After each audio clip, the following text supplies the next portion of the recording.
a unidade 4 e depois a unidade 3 e depois retornar nela, tá? Faz mais sentido para a gente agora ver os motores monofásico e bifásico, que a gente já está acostumado, já lida com eles.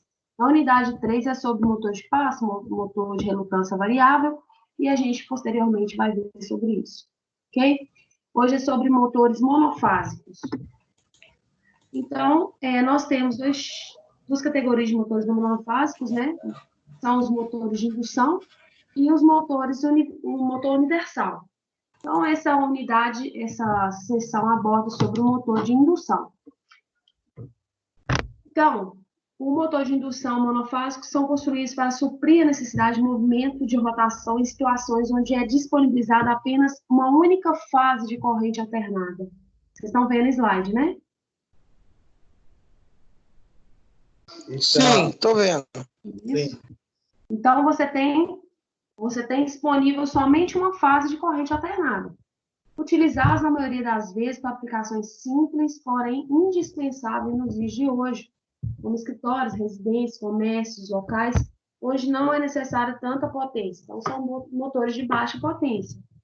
Tendo em vista que esses motores não possuem uma grande faixa de escolha para maiores potências, utilizados na maioria das vezes para aplicações que precisam apenas de uma fração aí de CV, de HP. Ok? Então, são motores aí de meio, CV, com valores bem baixos de HP, tá bom? Existem diversos tipos de motores monofásicos, porém, os motores de rotor do tipo gaiola, o motor de indução, como a gente já conhece, eles se destacam pela simplicidade, fabricação, principalmente pela robustez e a manutenção reduzida. Então, a gente sabe que esse motor é um motor mais simples, né, tem um custo de fabricação menor, então ele é um motor mais usual. Ao estudar os conceitos fundamentais das máquinas elétricas rotativas, que a gente já estudou, definimos equações genéricas para descrever a força magnetomotriz das máquinas CA. Podemos escrever a força magnetomotriz resultante no entreferro de uma máquina com enrolamento monofásico, no qual K é uma constante ali, e determinado pelas características construtivas dos enrolamentos da máquina. E A é a corrente que percorre o enrolamento de fase do estator, e θ é o ângulo de rotação do rotor em unidades elétricas. Então, a gente tem aqui, ó, força magnetomotriz vai ser igual a essa K, que é a constante da construção do motor, e A, que está relacionado com o enrolamento de fase do estator, e o cosseno φ aqui, na verdade, isso aqui é o θ, né? Se refere ao ângulo de rotação do rotor. Então, numa mesma equação, nós temos, para os motores monofásicos, constante de construção, as características do estator, corrente estator, e o ângulo de rotação do rotor. Percebe-se que a força magnetomotriz no interferro é uma função cossenoidal, como a gente viu aqui, em termos do ângulo de rotação da máquina, assumindo que a corrente do estator também seja cossenoidal com relação ao tempo, com uma frequência angular ômega-e, podemos substituir A, resultando nessa equação aqui. Então, ele adicionou aqui ômega-e em função do tempo, né? Fazendo um equacionamento tanto em função do ângulo de rotação da máquina, quanto da corrente do estator cossenoidal. Então, nós temos essa equação aqui, ok? Ao desenvolver os termos da equação, aplicando as relações trigonométricas do produto dos dois cossenos, então nós temos essa relação trigonométrica aqui, ó. 2 cosseno de A, cosseno de B, é igual ao seno de A mais B, mais seno de A menos B. Verificaremos que a força magnetomotriz no interferro, quando o enrolamento é percorrido por uma corrente cossenoidal no tempo, que foi o que a gente substituiu, pode ser escrita como a soma de ondas, que é uma onda progressiva e uma onda retrógrada, de amplitudes iguais, em que a força máxima, força magnetomotriz máxima, vai ser K vezes a corrente. Então, a gente tem essa equação aqui, que foi a equação que nós substituímos. Fazendo as substituições aqui, olha, K vezes IA vai ser F máximo. Então, nós temos aqui a resultante substituindo com as relações trigonométricas aqui de A mais B. Então, vai ficar aqui, ó, ômega é T menos a parte do rotórica, mais meio aqui da força magnetomotriz, esse cosseno, de A menos B, tá bom? Então, a gente tem A mais B, né? Então, a gente tem esse equacionamento onde percebe-se que tem uma onda que é progressiva e uma onda que é retrógrada. Nós vamos ver aqui no gráfico que fica mais fácil. Então, nós vemos aqui no gráfico a curva característica de conjugado da máquina de indução monofásica. Então, essa onda de cima aqui é a onda progressiva, e essa aqui é a onda retrógrada, e essa aqui é a onda resultante aqui de velocidade com relação ao tempo. Tá bom? Verifica-se que esses conjugados gerados estão em sentidos opostos, de forma que a resultante da soma das curvas do conjugado é tal que quando o rotor está em repouso, o conjugado total é nulo. Isso é uma característica dessa máquina.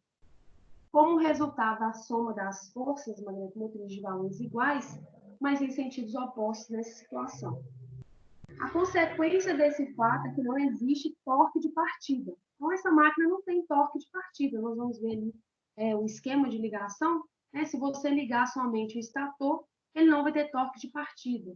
O rotor ele não vai ser induzido. Entretanto, quando os enrolamentos do estator estão energizados, é possível fornecer um auxílio ao rotor para a partida. E, nesse caso, um conjugado será gerado no sentido em que o rotor foi inicialmente colocado para girar. Tem mais um texto aqui. Para partir um motor monofásico, pode-se girar mecanicamente o seu rotor aplicando a alimentação do estator em seguida. Então, você pode dar um toque no rotor e depois ligar o estator e ele vai girar. Esse procedimento é normalmente feito utilizando o esquema de partida automática. Os motores monofásicos são classificados em função da forma como ocorre a partida e a operação. Então, nós temos algumas classificações, nós vamos ver, e eles estão relacionados com como que é dada a partida e a operação dessa máquina. Sendo basicamente 3 tipos de motores. Então, desses motores monofásicos de indução, a gente tem o de fase dividida com capacitor e o motor de polos sombreados. Então, ele fala aqui, olha, nesse texto aqui, resumindo, né, que para a gente selecionar o motor mais apropriado para a aplicação, a gente deve levar em conta as características de conjugado de partida. Então, se está tudo relacionado ali, como que ocorre a partida, também está relacionado com o conjugado. Para cada tipo de motor ali estabelecido, a gente tem uma curva de conjugado. Então, o nosso equipamento, o que a gente está querendo acionar, ele tem que estar de acordo com o conjugado que ele pode ser desenvolvido. A indução magnética é também responsável pelo funcionamento do motor de indução monofásico. No entanto, os motores de indução monofásico não possuem torque de partida, nós já falamos, diferentemente dos motores trifásicos. Isso ocorre porque o motor de indução trifásica desenvolve um campo magnético girante logo que é alimentado por uma fonte trifásica. Então, a gente tem campo magnético no motor monofásico, mas a gente não tem campo magnético girante, que é o que faz mesmo o rotor ser induzido ali a girar. De forma que o rotor procura se alinhar com esse campo, mas nos motores monofásicos é necessário fornecer um auxílio de partida. E só depois de estar em movimento é que esse campo magnético girante ele é estabelecido. Antes do rotor iniciar a rotação, existe apenas um campo magnético estacionário pulsante. Então, tem um esquema aqui, nessa figura, do motor de indução monofásico, do tipo gaiola de esquilo. E a gente tem aqui, ó, uma alimentação, né, com a tensão, gera uma corrente. Nós temos aqui as bobinas do enrolamento do estator e o rotor aqui no meio. Quando você fizer essa alimentação aqui, monofásica, o que vai acontecer? Vão surgir aqui polos norte-sul, norte-sul, norte-sul, e vão tender a se alinhar, né, a ter direções opostas com o rotor. Com isso, o rotor não vai girar, ele vai ficar paralisado. Okay? Então, tem algumas formas para que ocorra esse acionamento de partida no rotor. Então, nesse caso aqui, a gente tem campo magnético nas bobinas.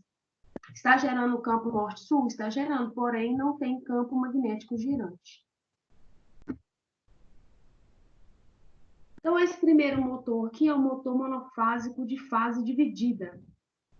Então, esse motor monofásico de fase dividida, ele incorpora um enrolamento, que chama enrolamento de partida, tá? E aí nós vamos ver, você tem um enrolamento de trabalho, que é o que ele vai continuar trabalhando, né? Com o que ele vai trabalhar durante todo o período da máquina, e temos um enrolamento somente de partida, para que possa haver partida do rotor. O motor de indução de fase dividida é o tipo mais comum, sendo de projeto simples e custo menor quando comparado com outros motores monofásicos.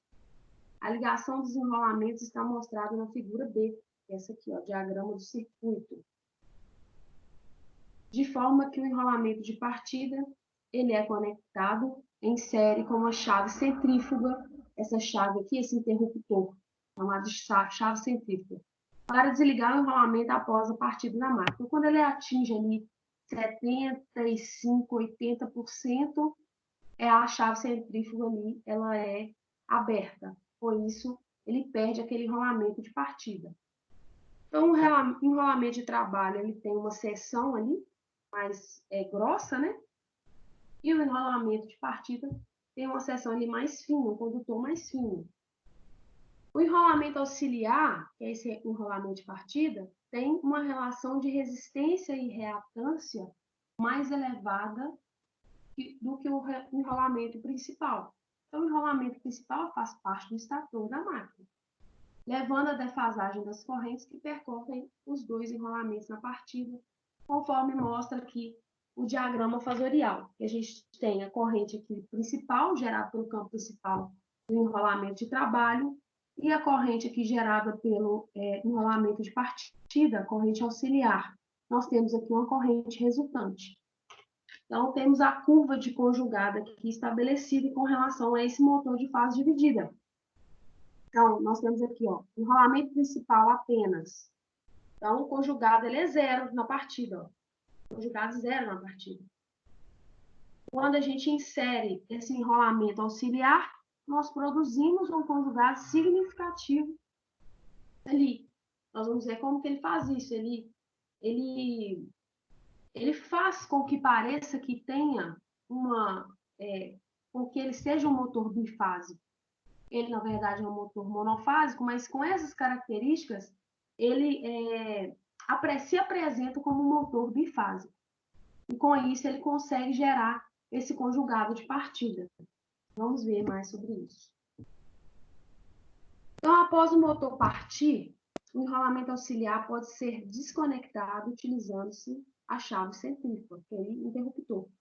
Essa chave irá atuar quando o rotor estiver com a velocidade correspondente e aproximadamente 75% da velocidade síncrona de rotação da máquina, podendo ser implementado por meio de dispositivos de estado sólido ou mecanicamente. Então, a gente tem aqui, olha, uma representação, né, do enrolamento de partida, está ligado aqui, estator, e também o enrolamento de trabalho, que também está ligado aqui no estator, e ele está fazendo com que seja produzida quase que uma tensão bifásica.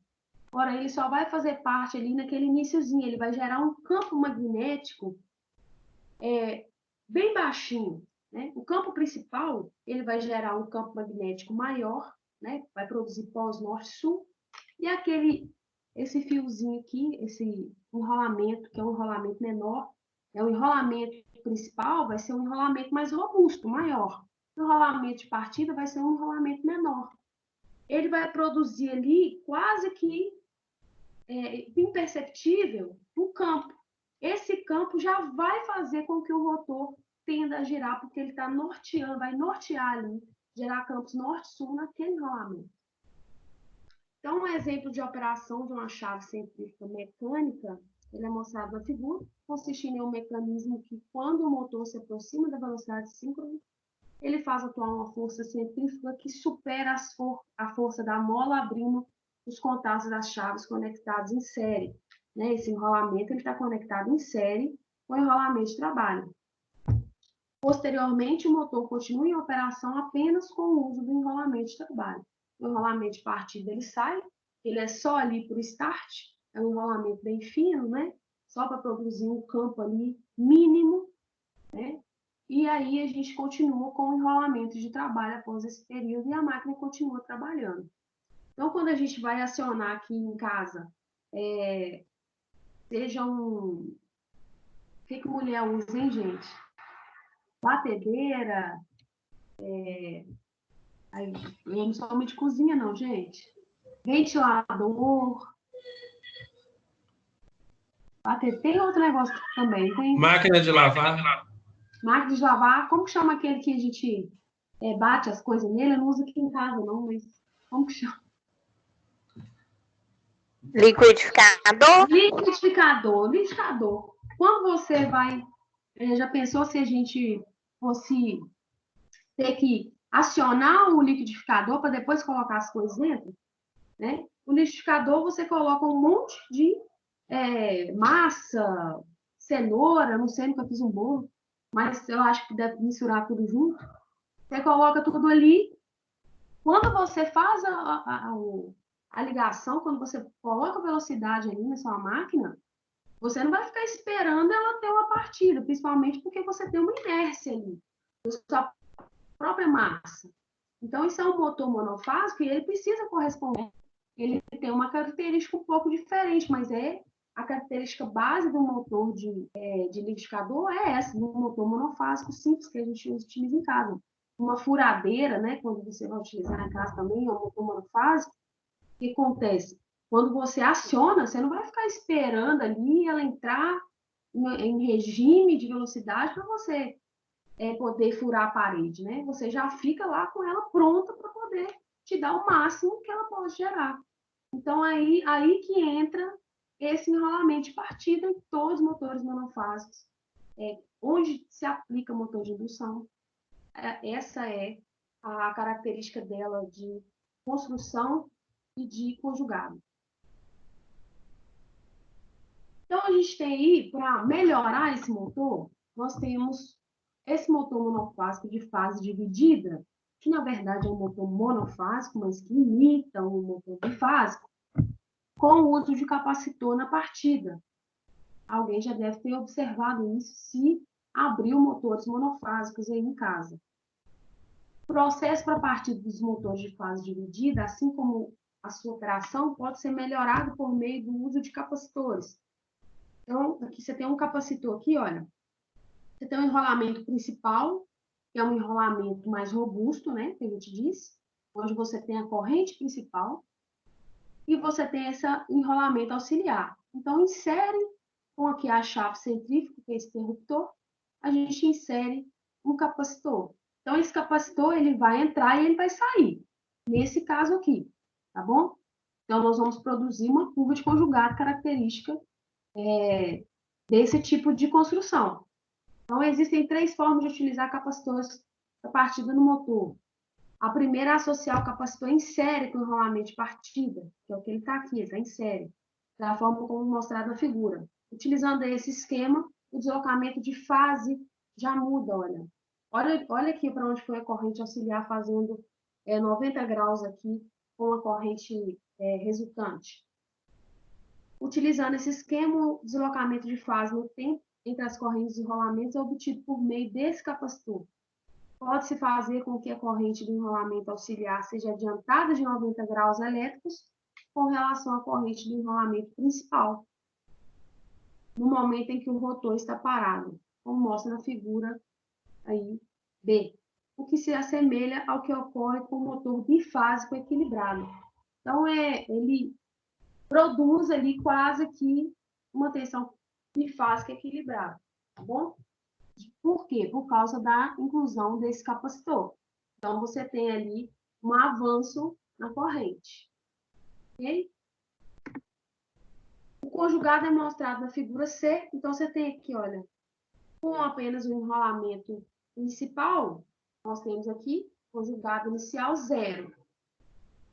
Com a inserção desse capacitor, o conjugado dessa máquina já ficou bem mais interessante, né? Então, que é usado também em ventiladores, na qual podemos verificar um alto conjugado na partida da máquina. Na prática, o melhor custo-benefício entre o conjugado e o custo ocorrerá com um ângulo de fase um pouco inferior a 80 graus.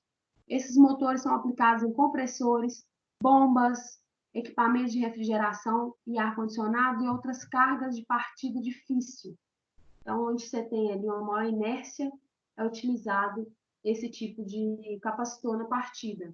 Mas percebe-se que ele, quando atinge uma certa velocidade, ele sai, né? A chave centrífuga vai cair. Tem um outro tipo de motor monofásico, de fase dividida, que é o com capacitor permanente na partida. Então, esse não tem mais uma chave. Ele tem uma produção aí especial, onde esse enrolamento auxiliar e esse capacitor, eles não saem, não tem chave aqui. Então, a forma alternativa de utilizar o capacitor é torná-lo permanente no enrolamento de partida. As vantagens são uma melhora no fator de potência, no desempenho da máquina e nas pulsações de conjugado. Então, ele para de fazer aquela trepidação. É possível projetar o capacitor juntamente com o enrolamento de partida, de forma a eliminar a onda retrógrada de fluxo para uma determinada carga, de forma a se obter uma onda de conjugado, conforme mostrado a seguir. Então, percebe-se aqui que a gente tem uma onda de conjugado um pouco menor do que a gente obteve no último motor que nós vimos, no último tipo de motor. Mas também é usual, né? Dependendo do tipo de carga que a gente está querendo acionar, ele apresenta uma forma simples, né? Você vê que não tem chave. Essa chave, com certeza, assim, com o tempo ela vai dar problema, ela pode ter fechamento de curto, ela pode não sair, então ela gera problemas no motor, no caso de haver alguma ocorrência. Então, existem certos tipos de motores que possuem esse capacitor permanente na partida. Então, ele é especial, esse enrolamento é especial e ele não sai. Temos também o motor com capacitores de partida e de trabalho. Então, nós vimos com um capacitor permanente, agora com 2 capacitores. Então, ele utiliza aqui uma outra alternativa para melhorar o desempenho da máquina é utilizar 2 capacitores, sendo um para partida e outro faz parte do enrolamento principal. Nesse caso, o desempenho pode ser melhorado, já melhorou o desempenho bastante, tanto para a partida como para a operação da máquina. O capacitor é ligado de forma permanente, cujo valor é pequeno e garante boas condições de trabalho. Um outro capacitor de valor mais elevado é conectado em paralelo com o primeiro, por meio de uma chave que abre quando o motor atinge sua velocidade de trabalho. Então, aqui, ele volta com a chave para esse capacitor. Um capacitor aqui, ele vai ficar de forma permanente e o outro, ele vai entrar somente na partida. Então, o capacitor de trabalho, olha, ele já gera um conjugado ali, baixo, mas um conjugado na partida. Com os 2 capacitores, você consegue um bom conjugado de partida. E esse aqui é uma característica de motor monofásico com 2 capacitores de partida. Existe um outro tipo de motor, que é esse motor de polos sombreados. A gente já fez muito ele no curso técnico, se alguém já fez curso técnico de elétrica, e a gente montava um ímã e colocava um cobre enrolado na ponta do polo do ímã. Então, é esse tipo de motor. O motor de polos sombreados possui apenas um enrolamento, esse enrolamento principal, que corresponde ao enrolamento principal da máquina. O motor é do tipo gaiola de esquilo e a partida ocorre por meio do uso de uma espira contínua, então é uma espira somente, e você tem aqui, olha, isso aqui é um anel, bobina de arraste é um anel de cobre. Então, esse anel aqui, ele vai direcionar esse rotor. Esse anel vai fazer com que esse motor gire. Sem esse anel aqui, ele fica parado.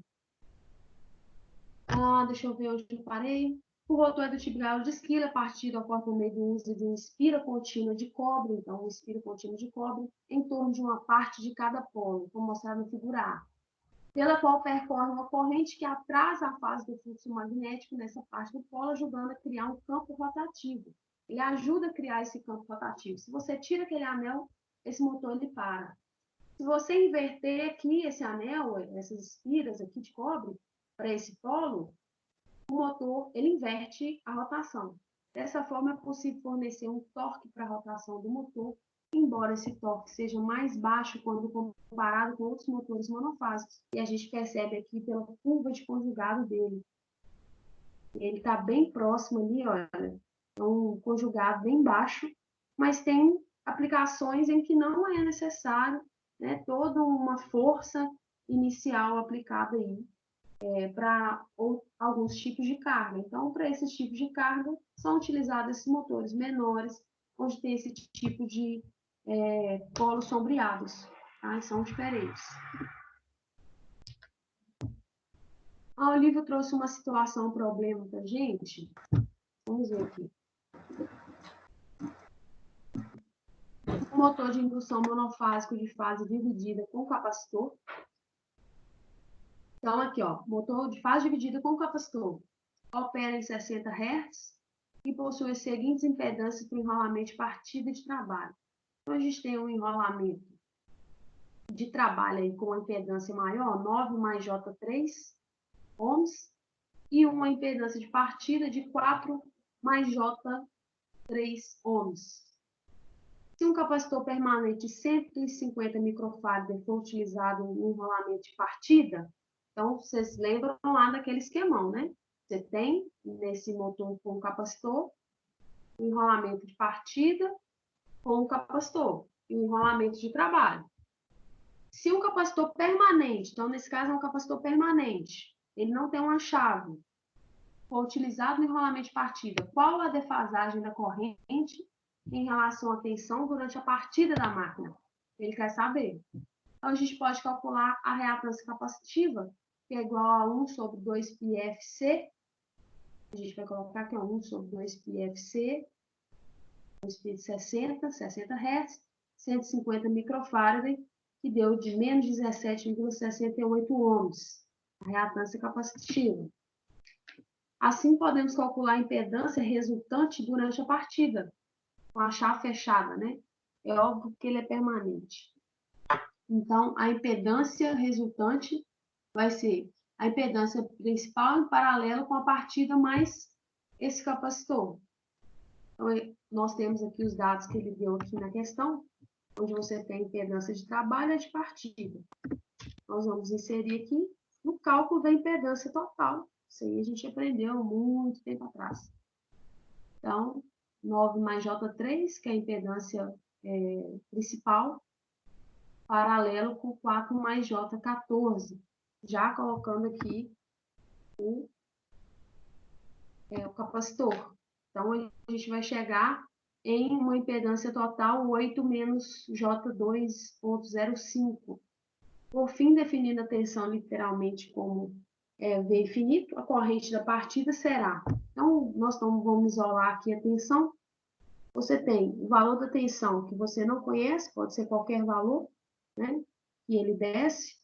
E a impedância total, que é 8 menos 2,05J. Nós vamos chegar aqui no valor, né? Você vê que a tensão está isolada aqui, no valor de corrente na 0,12 com um ângulo de 14,4. Então, indicando que a defasagem da corrente ela é de 14,4 graus, que é o que pediu a questão. Ok? Qual a defasagem da corrente em relação à tensão durante a partida da máquina? Então, durante a partida, né, a impedância ela é essa, 14,4 graus. Ó, gente, o ângulo, né, de defasagem, aqui tá fazendo barulho aqui na minha rua, tô incomodado. A corrente é 14,4 graus. Então, sobre os motores monofásicos é isso. Sobre o motor monofásico de indução, você pode pesquisar na internet, é isso aí que a gente vai encontrar.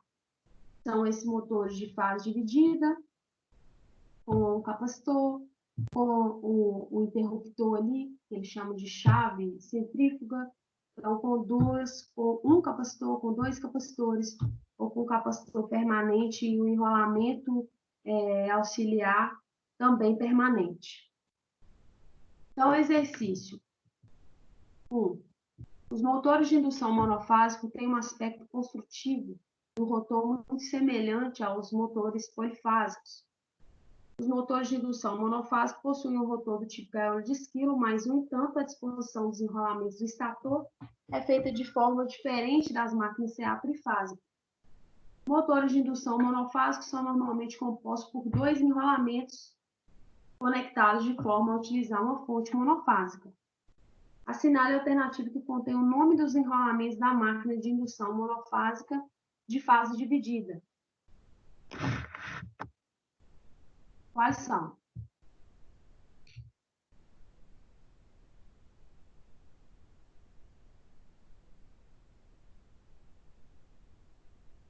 A. Enrolamento de armadura e enrolamento de campo. Abre aí, Gilmar.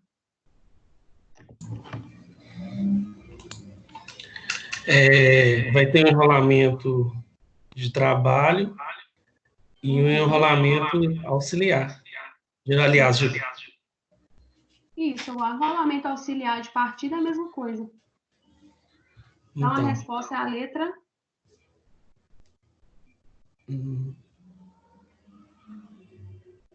Letra D, não? Letra E, não? Enrolamento de partida. Não, pera, a partida auxiliar é a mesma coisa. Então, vai ser o enrolamento de trabalho. É a mesma coisa. Então, enrolamento de trabalho e um auxiliar, né? Então pode ser a letra C, né? Que é enrolamento de armadura e auxiliar, né? Nesse que a caso... armadura está no estator. Eu acho que a letra... Está errado, tá? Está errado aqui. É o enrolamento de partida e o enrolamento de trabalho. Tá bom? Não sei por que nós ficou aqui na letra E, não, mas é a letra D. Enrolamento de partida e o enrolamento de trabalho. O enrolamento de trabalho é o enrolamento principal. E o enrolamento de partida é aquele enrolamento auxiliar, né, que vai só ajudar ali na partida do rotor, né, gerando um campo magnético gigante para que ele possa tomar rotação ali na partida. Ok? A letra D, enrolamento de partida e enrolamento de trabalho. Então, para partir um motor monofásico, utiliza um procedimento automático para girar mecanicamente o rotor e, posteriormente, aplica-se a alimentação monofásica no estator. Dessa forma, os motores monofásicos são classificados em função da forma como ocorre a sua partida e operação. Considere as formas de partida e operação dos motores na coluna da direita e algumas características relacionadas na esquerda. Então, já coloquei a resposta aí, vamos ver se está certo. Motor de fase dividida com partida capacitor. Número 1. Então, ele está falando que a resposta é a letra C. Possui um autoconjugado de partida e o capacitor, juntamente com o enrolamento auxiliar, é desconectado quando a máquina atinge a velocidade de trabalho. Então, motor com fase dividida com partida capacitor. Vamos ver aqui.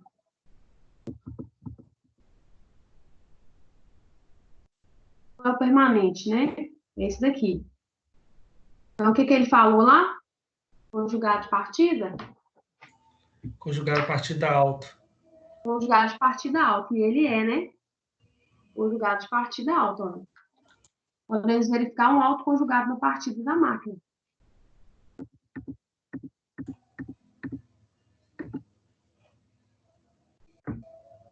Ah, 2, motor de fase dividida com capacitor permanente. Está falando, olha. 2, letra A. As vantagens desse tipo são a melhora no fator de potência, no desempenho da máquina e as pulsações de conjugado. Isso aqui está escrito no slide. Motor de fase dividida com capacitor permanente. Vamos ver aqui também. Capacitor permanente, olha. São a melhora do fator de potência, o desenvolvimento da máquina e as pulsações de conjugado. Então, esse também está ok. O capacitor permanente, ó. Capacitor permanente, rolamento auxiliar, ele é permanente.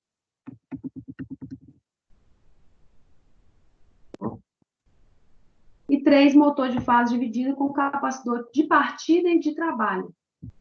3, letra B. Corresponde à forma de partida e operação mais custosa quando comparado com outras máquinas. Isso aqui não está escrito no slide, mas, obviamente, é um motor que tem mais elementos, é um motor mais caro, com operação mais custosa quando comparado com outras máquinas, que são mais simples. Ok? Então, a resposta certa é a letra B mesmo.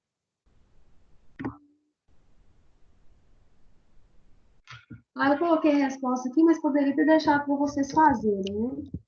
Considere um motor de indução monofásico de fase dividida com capacitor, que será levado para a Europa e possui impedâncias para enrolamento de trabalho 10 mais J5 ohms e de 5 mais J3 para enrolamento de partida.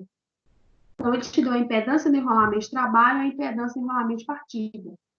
Um capacitor de 160 microfarad foi dimensionado para ser utilizado no enrolamento de partida. Então, a gente falou aí, ó. Qual a defasagem da corrente em relação à tensão durante a partida da máquina? Então, nós vamos fazer os mesmos cálculos. Você vai calcular ali, ó, a reatância capacitiva, que é 1 sobre 2 πfc. Ele vai dar menos 20 ohms. Vai calcular a impedância total, que é a principal paralela com a partida, mais a reatância capacitiva, né, desse capacitor. Vai chegar no valor de impedância total, esse daqui.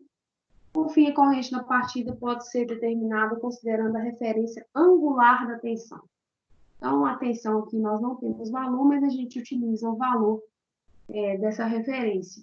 Então, nós temos aqui que o valor do ângulo da corrente na partida é de 8,54 graus. Ok? Então, a resposta certa seria a letra A. Tá bom? Tem mais outros... umas propostas, né, que mostram no livro, aquela que eles supõem uma teoria de uma empresa.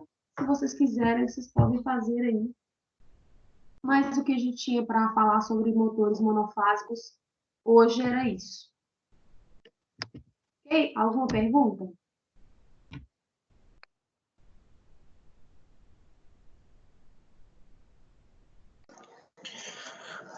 Não, aqui da minha parte tá ok. Entendi bem hoje. Só hoje, né, Richelle? Também aqui tá tranquilo. Não, tem coisas assim, tem coisas que eu entendo, eu compreendo, mas eu só vou entender daqui 2 dias, né? Quando eu vou pegar algum motor, algum manual para dar uma lida, né? Aí eu entendo melhor. É verdade. Principalmente quando se trata de motor monofásico, né, a gente tem... só quando a gente abre motores que a gente tem mesmo contato, igual o motor universal, você vê saindo aquela... das escovas, né? Aquelas... Centelha. Você vê saindo a centelha e você também vê quando ela vai desgastando e vai chegando no fim, você vê aquele pozinho caindo assim. Então, a gente, quando abre esses tipos de motores, né, por curiosidade, ou alguém trabalha em parte eletrônica, consegue visualizar melhor esses aspectos aí. É tanto que em indústrias petroquímicas, né, e indústrias aí que farmacêuticas e de petróleo também, né, de gases, que eles não utilizam muito motor monofásico mais, né, por causa desse risco dessas centelhas que tem nesses motores. Então, viu-se, né? O pessoal da segurança viu-se que esse tipo de motor poderia causar problemas maiores, né? Por exemplo, esse motor aí, no caso, ele não tem escova, mas ele tem a chave, né? Se ele tiver aquela chave centrífuga, com certeza ele gera centelha. E justamente isso aí. É isso aí.